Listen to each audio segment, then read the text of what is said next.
Bismillahirrahmanirrahim. Assalamualaikum warahmatullahi wabarakatuh. Hello everyone. So we are from group 2 and we are here want to present our paper discussion with the title it's State, Industrialization and Corporation in South Korea. And we are here have 4 members. They are Agnia Saufa, Nabila Hasna Adawiyah, Nafi Setiawati, and also me, Shifa Salsabila. So, let's get started to the presentation. Let me introduce myself. My name is Shifa Salsabila, and I'm here. I want to explain about state policy and industrialization of Korea. Okay, at first, South Korea was categorized by developed country because the growth of economic in South Korea was great as well. If we talk again about the history of South Korea's independence, there are a lot of events that made South Korea being able to become a developed country and superpower country like nowadays. After South Korea independence on August 15, 1945, it was only the end of colonialism. But South Korea was faced with conflict and civil war between South Korea and North Korea. This is very horrible for South Korea. There are so many conflicts like prolonged conflict, insufficient natural resources, inadequate human resources, and poverty for more than a decade. Until 1988, South Korea was entrusted with hosting the Summer Olympics, even though through difficult struggles, the Summer Olympics in South Korea became the bridge for the birth of South Korea diplomatic relations field with the other countries. And also, Korea can show that the Olympic this summer, South Korea can demonstrate the ability to contribute to the global economy. And this Olympic has been a good start for South Korea in developing aspects of transportation, technology, automotive, tourism, culture, culinary, and many more. Which is where this shows that South Korea is capable of becoming a developed country that was born from the debris of the pain of war. With the advancement of various important aspects in South Korea, industry is also progressing rapidly. In this case, state policies also play a very important role. In its policy, South Korea joined economic organization as an effort to regulate economic policy. They are, first, WTO in 1995 with the aim that all South Korean international trade and transaction can be legalized and liberalized globally and be more targeted, orderly, and have agreements that are compatible with international trade. And the second organization is G20. Then after 1998 World Financial Crisis, South Korea also joined the G20, namely as 20 countries that were selected to be members of the group of 20 finance ministers and central bank governors.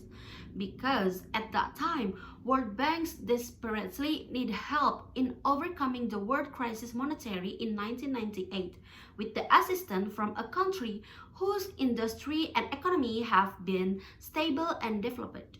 Then, when the financial crisis spread across the world in 2008, South Korea and other global leaders came together and launched the G20 summit to tackle this global crisis.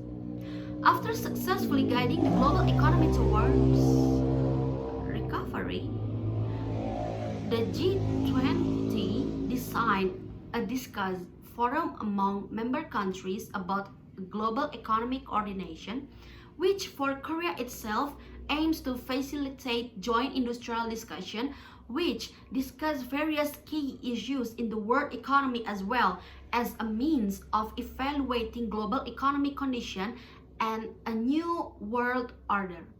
The G20 continues to promote open and constructive policy coordination on key issues and related to the global economic stability. Okay, the third organization is OECD. OECD. Then South Korea's policy towards the international economy, trade and industry is by joining the OECD. It's Organization for Economic Cooperation and Development, which has the main function of researching international standards and policies on international taxation, industrial competition, public governance, and the social policy sector in OECD member countries. And the last group, not the fourth group, is APEC, APEC. Yeah. Then Korea also joined APEC, Asia Pacific Economic Cooperation. In this case, it is very clear that as a part of country on the island of Asia, South Korea joined the APEC organization with the aim of advancing the economies of countries on the island of Asia Pacific and strengthening South Korea cooperative relation with APEC member countries in order to facilitate the procession of channeling trade and industry. During the tenure of Korean President Moon Jae-in 2017 until now, Korea's policy toward global industry and economy has had several changes and developments in global economy policy, with the government focus on job creation and welfare expansion. South Korea ranks in the upper middle class, 14th in the term of economy policy. Its scores on these measures has decreased by 0.1 points compared to 2014. Despite the moderate and stable growth rate in recent years, the figure decreased to 2.7% in 2018. The current account surplus was high. The central bank supports fiscal expansion by cutting interest rates. The minimum wage has increased by almost 11%, but the government promised to limit future increase. Okay, for the next topic, we will talk about new Southern policy. Then, under the leadership of President Moon Jae-in from 2017 until now, South Korea shifted its foreign policy to look south from what had been focused on the United States, China, Japan, Russia, and North Korea for years to Southeast Asia and India. The new policy towards the South, its new Southern policy, is a policy of South Korea which aims to increase work relations with countries in Southeast Asia and India to a higher level as stated by President Moon Jae-in in November 2017. Here, South Korea said it wants to balancing diplomatic relations with the States and India to build a partnership with middle power in all policy areas, and first to make these countries as a priority diplomatic zone. The next is about the South Korea economic after World War II, especially in the defeat of Japan in the Second World War.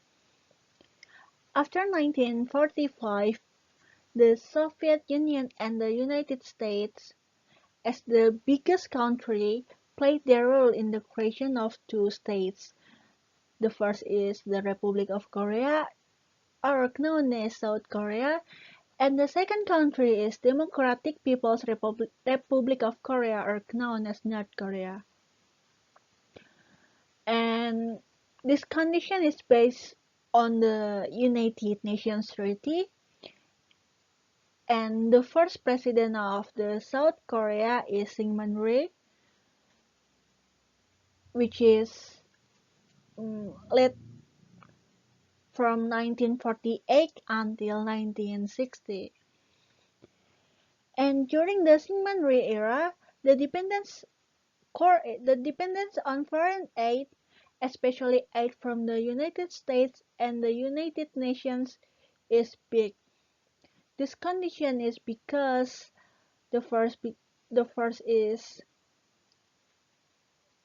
after World War II, and they are under the Japan, and the second is especially in the after the Korean Peninsula War. because the war had destroyed most of South Korea production facilities. And this condition, of course, the government had to begin rehabilitation and it needed a lot of money. And we are also known that the South Korea is very poor. And the second president, or under Park Chung-hee era, South Korea mm, ex- experienced very rapid progress. The inauguration of Park Chung-hee marked the start of a new economic era for South Korea. He used the motto of the first five-year plan to repair the economic condition. And to realize this target, which is the first five-year plan, South Korea pushed ahead with export-oriented economic development plans. This country, South Korea, major export items in this era were mainly like industrial products manufactured in small factories or raw materials. And also, under the Park Chung-hee government policies were arguably very pro-entrepreneur. The tax exemptions and low interest loans give a lot of benefit to entrepreneurs and boost the country's export, of course. And another way which was taken by the government part is normalize normalize the relation with Japan in 1965. And in that era, the government sent Korean labor to Japan because they think that the Korean cheap labor and Japanese capital and technology were a good match. In the years after the treaty, Japan was a major foreign investor in South Korea, the second investor after the United States. And in the decade after the treaty, trade between the two countries, there are South Korea and Japan, expanded more than 10 times. Japan supplied nearly 60% of foreign technology between 1962 and 1979. Not only that, South Korea tried to imitate and learn what Japan already did and about what a non-Western country like Japan could do to successfully modernize and industrialize. As one Korean put it, the policy of the country business community was do what the Japanese have done, but do it cheaper and faster. The diplomacy of South Korea. The strategists of Korea see the merits of soft power and use it to work. South Korea can internationalize other sectors such as the economy, for example, bilateral diplomacy. South Africa, which has bilateral relations with South Korea, has grown steadily since 1995, when President Nelson Mandela visited South Korea to strengthen the economic ties. Commercial diplomacy, as diplomacy that focuses on developing business between two countries, played a role of both. In June 2005, the first Korea South Africa Joint Committee on Science and Technology was held in Seoul.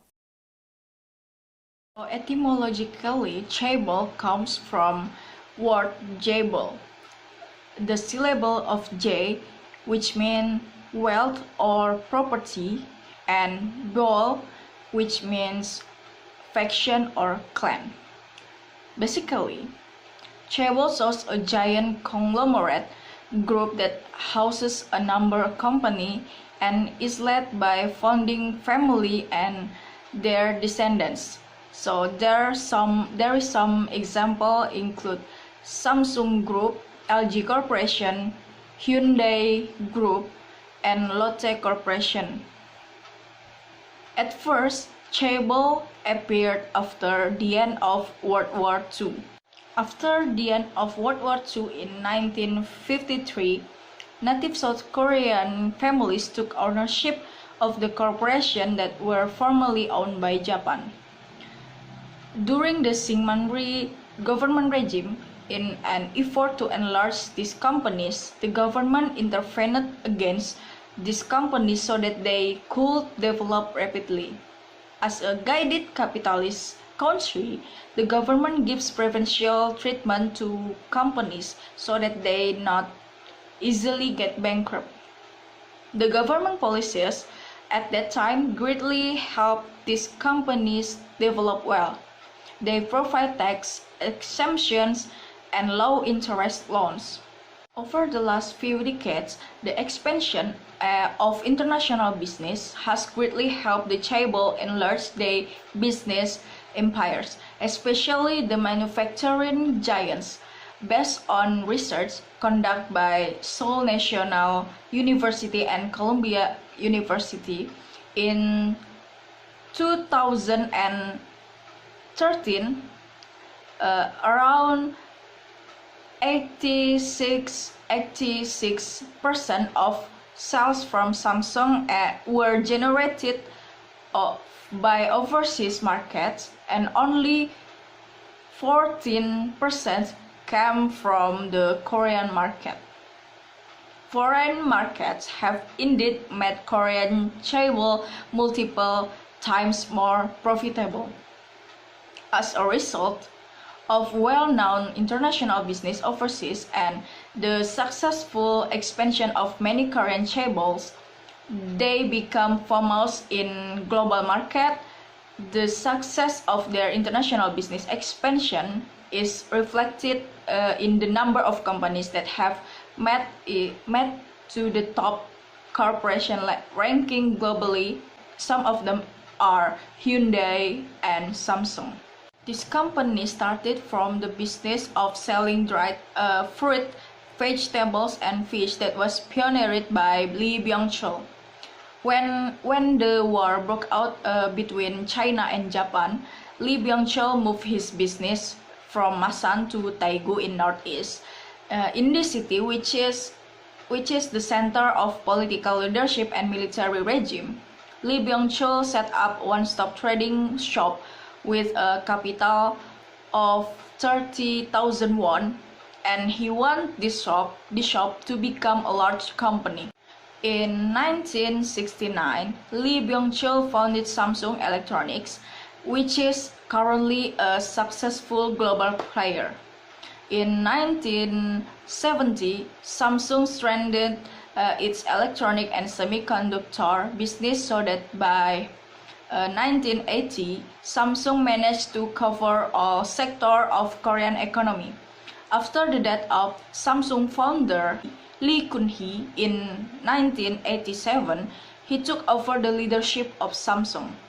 Under his leadership, Samsung entered a new era from being an original equipment manufacturer or OEM to a transnational company in the global market. Now, Samsung has a strong influence on the economic, political, media, and cultural development of South Korea and become the main force behind the miracle of Han River during Park Chung-hee regime. The company produces about a fifth of South Korea's total exports and has a revenue equivalent to 17% of South Korea GDP. Hyundai started by opening its first factory in South Korea, which is the Ulsan factory, in 1947. Hyundai was established in the form of Hyundai Engineering and Construction Company under the hands of Chung Ju-young. During its development, Hyundai only took 11 years to develop and establish the Kumkang Company. The Kumkang Company as a company that produces building materials. Then in 1964, Hyundai also expanded its business to develop its company, which includes expansion of motor vehicle manufacturing, construction, electronic, shipbuilding, and even financial service. Hyundai Motor Company was officially formed in 1967. In passing this stage, Hyundai formed a domestic car manufacturer in South Korea and made it the leading of car manufacturer in South Korea. Initially, Hyundai assembled Ford Cortina cars and Ford trucks. So after 2 years, Hyundai expanded their business to Los Angeles by establishing Hyundai America to work on housing complexes and other civilian projects. Hyundai's development has grown rapidly along with the establishment of Hyundai Corporation and has managed to carry out annual export of up to $1 billion. One of the big steps Hyundai took in its history was when the group started building a car factory to its large industrial complex in Ulsan.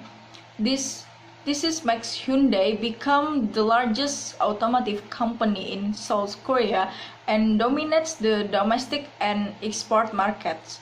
Hyundai Corporation, which is integrated in the group's sales and marketing strategy, imports natural resources through overseas investment and joint ventures and provide assistance for overseas corporations. Until now, Hyundai Corporation, which is a giant company that has diversified their business in various sectors, is still one of the chaebols that helps improve the economy in South Korea. Hyundai products, especially in the automotive sector, are among the products that are widely used both domestically and globally. This is what makes Hyundai Corporation known as a very influential global company, both domestically and multinational. I think that's all from Group 2 explanation. So, thank you for your attention. Wassalamualaikum warahmatullahi wabarakatuh.